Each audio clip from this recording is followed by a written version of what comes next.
All right, hello everybody. So we're gonna work on a little project today and I'm gonna try to teach you guys how to do body work without actually doing any body work. So let me show you what we're working on. Let me show you what I picked up for it. Let's get it going.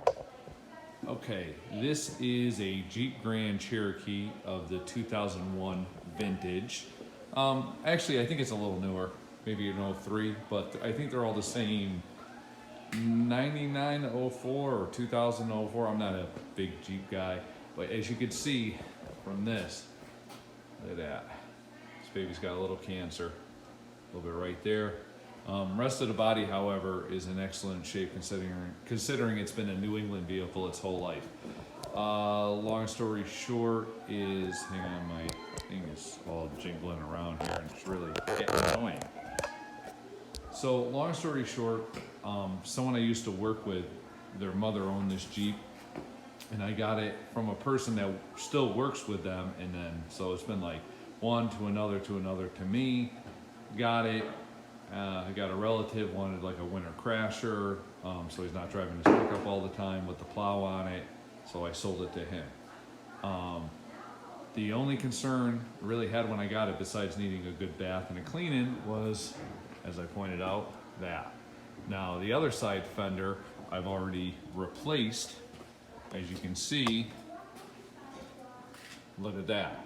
So how do you do body work without doing body work? Well, how you do that is you scour around your local salvage yards, junk yards, whatever you want to call them. I use a website called car-part.com, and I scored 2 factory painted matching paint code fenders for a very good price. Put it this way, for what I paid for these fenders, I could not even have bought aftermarket replacements and then had to paint them. So the aftermarket replacements I think were like $150 each. I paid less than that for 2 factory fenders that are the same paint code. The only difference is this must have come off like a limited, so it's got the color matched little piece on the bottom of the fender.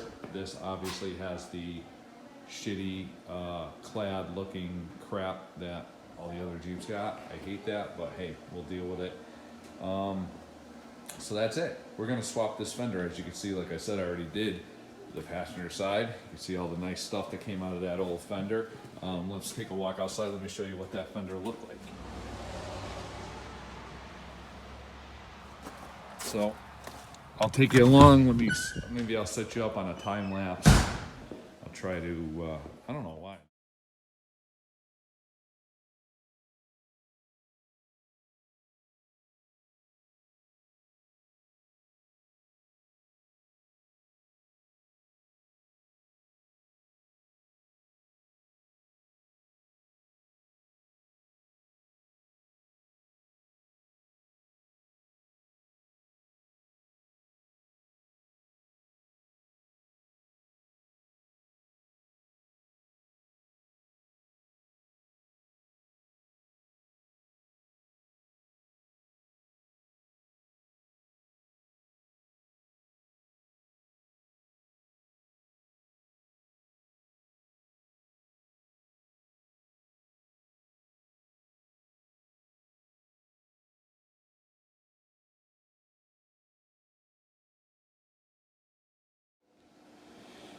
All right, so I'd say start to finish 20-25 minutes took to swap that fender.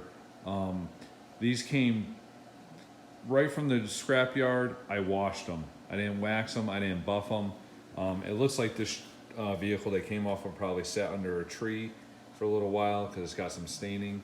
But if you take a step back and you look, I mean, pigment wise, paint wise, I can't see a difference one panel to the other. From the door to the hood, it looks good. It lines up good.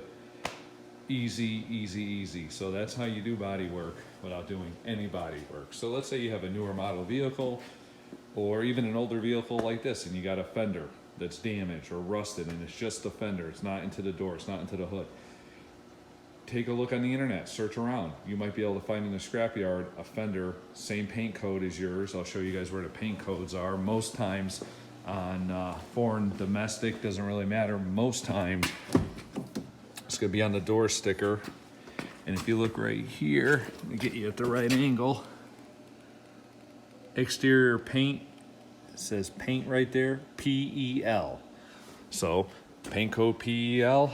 I found 2 fenders, no rust, good paint. I'll buff them up, make them look brand new. All I had to do is switch over that black cladding or gray cladding crap on the bottom of the fender.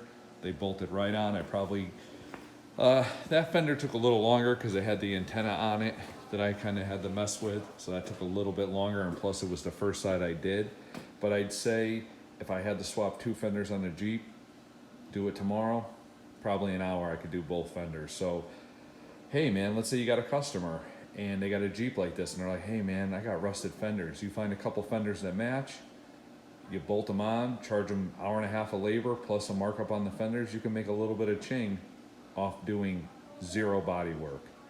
I didn't have to, the only thing I'll do is I'll buff it. I'll buff the fenders, I'll buff the hood, I'll buff the door, so they all shine about the same. That's all I'll do. And I've done this multiple times on multiple different vehicles. People will call me like, hey, you do body work? And it's like, well, I'll do it, but I don't do it on a daily.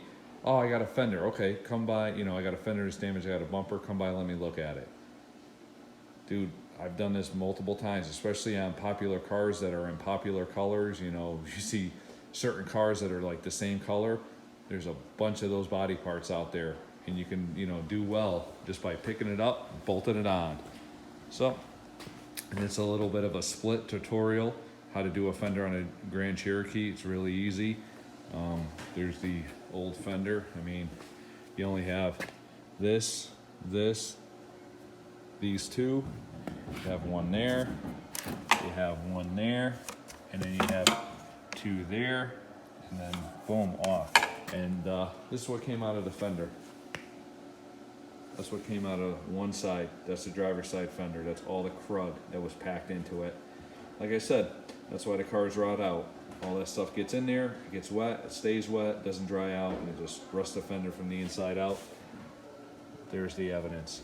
So, thanks a lot. Thanks for tuning in. I'll try to get this uploaded sooner than later, and I'll get back at you guys soon when I got something else worth showing you. All right, guys, so it was just that easy to do that job. Swap those 2 fenders on this Jeep. I'm gonna give it a buff. I'll try to come back and show you when it's buffed what it looks like, but. All right, it's a little cloudy out here, but let me show you. Driver's side, and the good old passenger side. So I just went over it one step with a little bit of rubbing compound on the high-speed buffer, and I buffed the fender into the door a little bit, and I buffed the top of the hood. Now, just want to say in closing on getting junkyard parts, they're not, especially body parts, they're not going to be perfect. If you look, you got a scratch, right? If you look, you got some other marks. I don't know what they are. They don't want to come off. On this fender's pretty clean. Doesn't really have any blemishes. But, you know, if you're doing this for a customer and they're going to pay you, you got to be realistic with them. You got to let them know, like, hey, I'm going to get a couple junkyard fenders or whatever kind of body panels. They might have slight imperfections, but you also got to look at the vehicle.